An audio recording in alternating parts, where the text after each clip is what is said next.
just start from the beginning, which is always a great place to start, right? You as a filmmaker Sure. know that.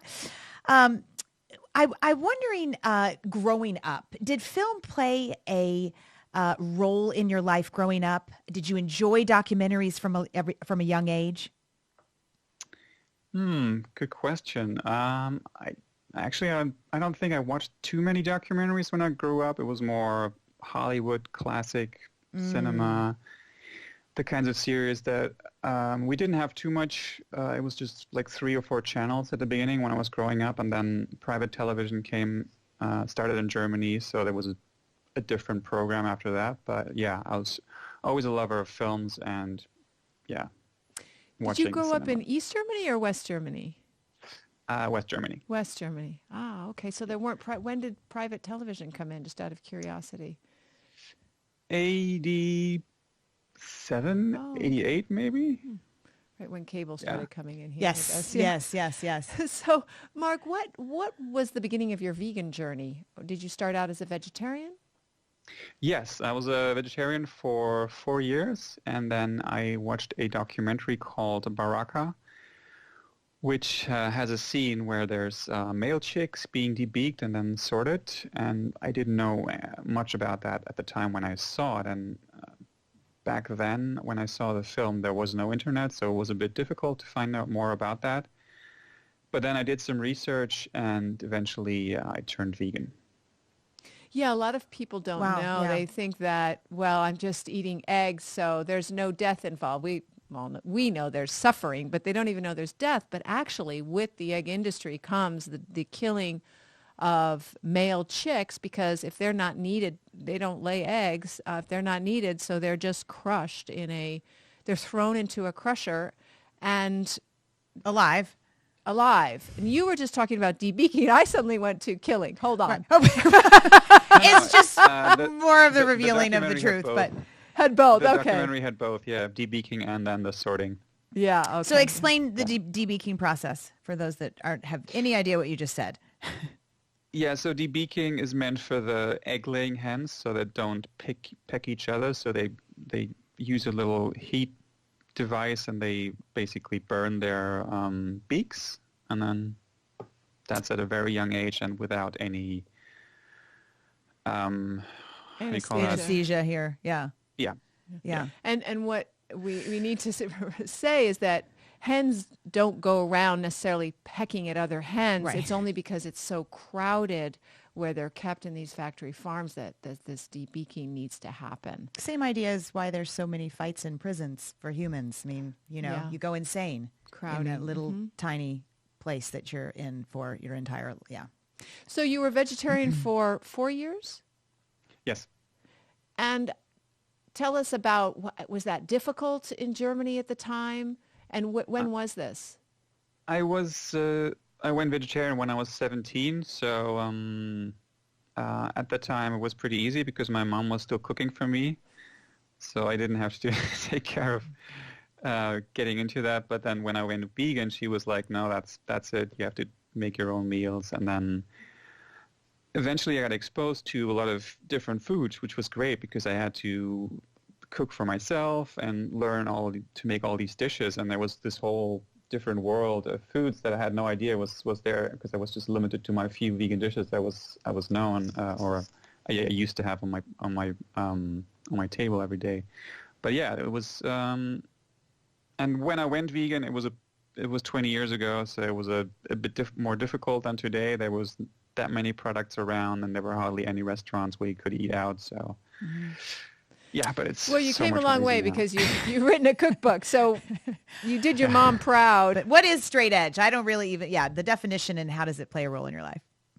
So yeah, straight edge is a basically youth subculture or a subculture in general that comes from the punk hardcore music, and I was involved in that subculture, and I grew up around a lot of drugs and alcohol.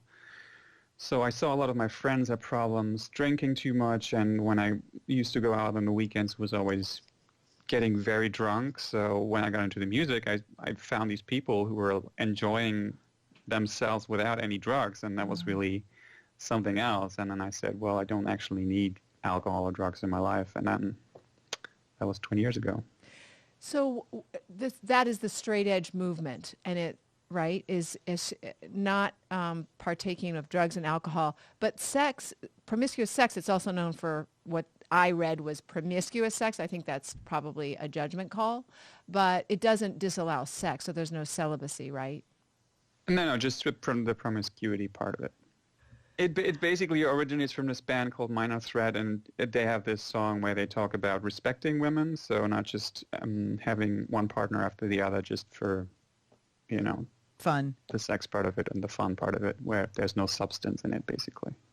And then where does so it sounds like it's an interesting contrast, the punk movement, but within it, because originally you think of punk as crazy, and here's a part of the punk movement where it's actually mature but still delivering a lot of passionate music.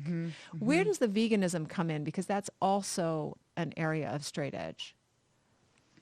Yeah, well, the movement originated in the early 80s, and then it was always very politicized. So these bands were not just singing about straight edge, but also about the kind of problems around them, the kind of political problems they were interested in. And veganism and animal rights became part of that, and there were the so-called vegan straight edge bands, so bands that were vegan and straight edge and very outspoken about that. For example, a band called Earth Crisis, which was very popular in the 90s. And yeah, that was really something a lot of my friends got into veganism in the first place through hardcore and through straight edge. And that's how I got into it as well. So you founded Roots of Compassion pretty early on, right? How long ago was that? That was in Australia in 2002. Okay. And then tell us about that and how it has evolved with the rising popularity, obviously, of plant-based eating and veganism. Mm-hmm. Well, the basic idea was, I was pretty new to veganism at that time, and the idea was to promote the message of veganism and animal rights. So we were wondering what could we do, and we just started printing our own T-shirts and making little badges with messages on them, or animal rights, veganism messages. And we went to shows and to protests, and we were selling them. We were handing out leaflets and making vegan cakes and cupcakes, and so just being out on the street and supporting the idea. And then it grew from there, that we had more T-shirts, we had added literature, we added films, all that kind of stuff, so people could easily inform themselves and have all these messages, so they could say, hey, this is why I'm vegan, or this is what I care about.